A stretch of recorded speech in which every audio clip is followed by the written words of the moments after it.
Hello everyone, welcome back to Sawdust and Circuits. Today we're building something using this M&K 5-inch woofer.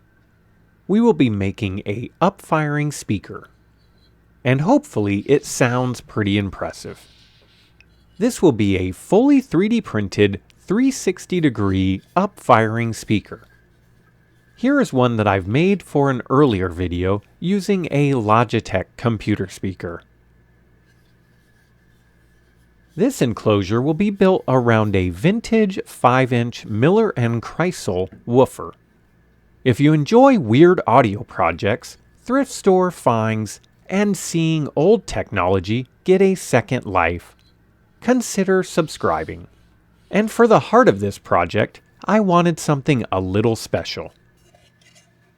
So let's build this thing. One thing I wanted was for this to feel more like real audio equipment and less like a toy project. So I added these 632 threaded inserts. If you've never used these before, they're fantastic. You heat them up with a soldering iron or a torch and you press them into the plastic. Then suddenly your print feels 10 times more professional. The enclosure itself is fully 3D printed and split into two sections. The lower section houses the woofer, the terminal connections, while the upper funnel acts as a sound diffuser. For wiring, I added banana jack terminals. I know technically I could have just run the wires through a hole in the back, like some kind of audio goblin. But proper terminals make the setup easier, and honestly, it just looks cleaner. I did wire this up later. I couldn't find my ring terminals.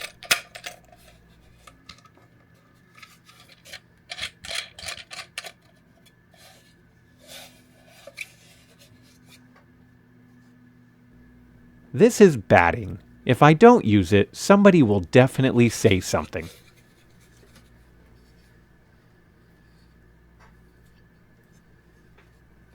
This mounting up is great. Machine screws make everything easy to open up, like say to wire it.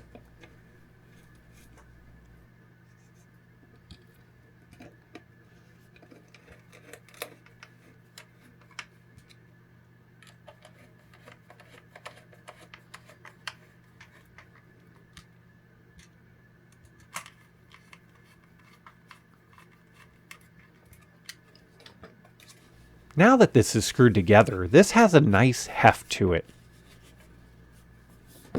Now the weirdest part of this design is definitely the top section. Or is it the gutter screen? The upper funnel needs to stay elevated so sound can escape evenly from around the entire perimeter. My first thought was drilling hundreds of holes. Then I remembered I'm lazy. So instead, I used aluminum gutter mesh. Yes, literal home gutter mesh. Sometimes your hardware store and the speaker store overlap in ways nobody expected. These little scissors here are stencil scissors, so this is strangely okay. So don't yell at me in the comments. Now this mesh will act as a support ring while allowing the sound to pass through almost unrestricted.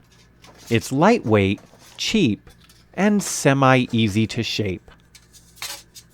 And actually, this is starting to look like a nice industrial item. To assemble this, you simply put the mesh into a channel on the lower and upper half. To make it permanent, you could line it with silicone.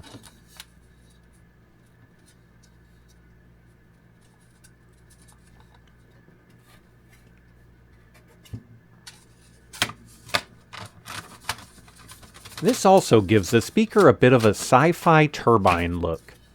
Honestly, it kinda looks like something you'd find in a spaceship hallway announcing low oxygen levels.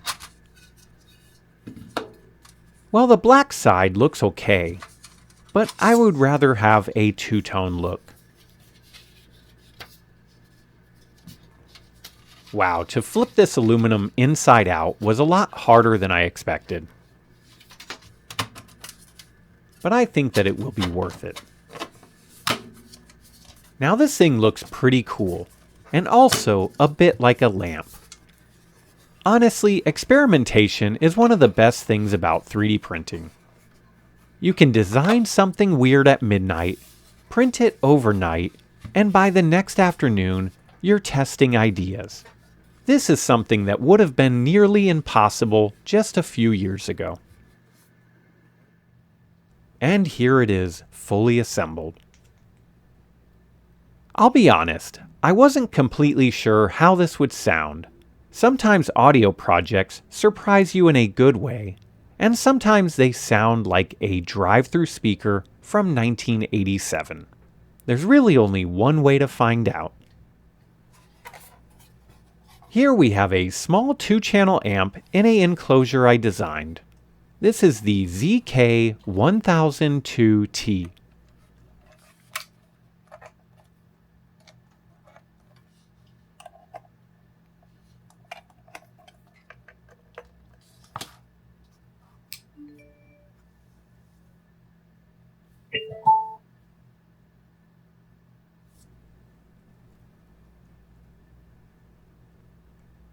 Alright, this actually sounds much bigger than I expected. The Upfiring design creates a really wide sound. Instead of hearing the speaker from the exact direction, the room kind of fills up with sound evenly. The vocals still come through strong, and it has a surprisingly warm tone.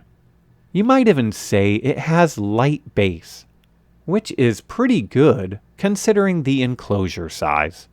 Now, is this going to replace a high-end speaker? No. But as a conversational piece, or a desktop speaker, workshop speaker, or just a fun experimental build, I think it turned out pretty awesome. And honestly, that's one of my favorite parts of projects like this. Taking a quality older component and giving it a completely different life, instead of demise. Let me know in the comments what you think. Would you build an upfiring speaker? Or would you just keep the traditional front firing design? Also, let me know if you would like to see a stereo pair of these. The print time was around 11 hours in total. Thanks for watching, and I'll see you next time.